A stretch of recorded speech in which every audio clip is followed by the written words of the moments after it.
Hello, fabulous friends and fans. Welcome to this episode of Nadiya Shah Productions. I am your host, Nadiya Shah. Thank you for being here.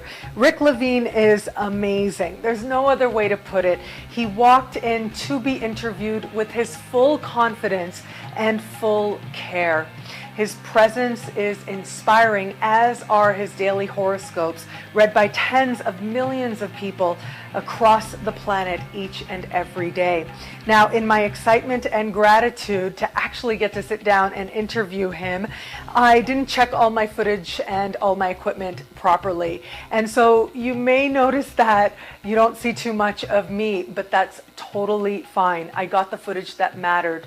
I got the footage that allows me to be here with you to celebrate Rick Levine.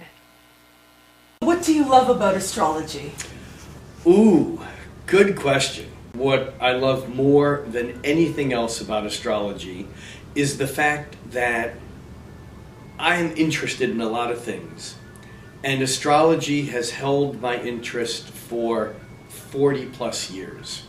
It's one of those things that the more you know about it, the more you learn about it, the deeper it gets, the wider it gets. Astrology is the only thing that gets religion and science in agreement. That's fascinating. I mean, that's a very interesting statement. Yeah, I mean, there's really nothing else that I know of that traditional classical science and the church can agree on. And what they agree on is that astrology is a blight. It's a wart that needs to be, cut off the history of humanity. It was something that no matter what we do, it keeps popping. It's like that thing in the fair where you smack that and you keep trying to smack it down. It keeps popping back up. Horoscopes. I'd love for you to talk a little bit about that as well, because I love your passion and I love that you're talking about the philosophy and the sciences. I wonder, how do you bring that to horoscope writing, sun sign writing? From a standpoint of a daily horoscope writer, my daily horoscopes on the internet are read by somewhere between 10 and 20 million people a day, so it's pretty widely read. These days it's on iGoogle and Huffington Post and AOL and MySpace and dailyhoroscope.com and tarot.com and who knows how, it's all over the place. From my perspective, though, I can look at the astrological weather and I can see, it might rain today. Obviously, I'm not talking about rain as weather. I'm talking about more as a metaphor for an emotional state, let's say. Today is a day where it's cloudy and it might rain. Now, a Leo might say, that sucks. I want a day where it's sunshine and I want to go to the beach.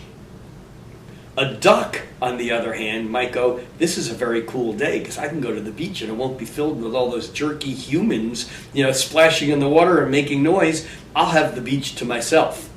So we look at energy of the planets and we tend to say this is good or this is bad. When the fact of the matter is, as a horoscope writer, I try to look at the energy and describe its pitfalls, and then I try to describe how we might work with that in order not to look at it just from a negative lens. I don't know how I got here. I know. I've been showing up. William Blake wrote in The Marriage of Heaven and Hell. He wrote, "If the fool would persist in his folly, he would become wise. If the fool would persist in his folly, he would become wise." And I would suggest to anybody studying astrology, anyone fascinated by it, anyone who's got the bug, to persist in his or her folly, because it's like a yoga. Writing 1,000 words a day, 7 days a week, as I've been doing now for nearly a dozen years in a daily horoscope column, for me, it's not a job, it's part of my yoga. Like I said, I could talk to you forever. I'm so grateful for this moment. I had fun with you, Rick Levine. Nadiya, we shall do it again. You're awesome. You're awesome. Astrology's biggest stars are right here. Nadiya Shah Productions, new episodes every Thursday.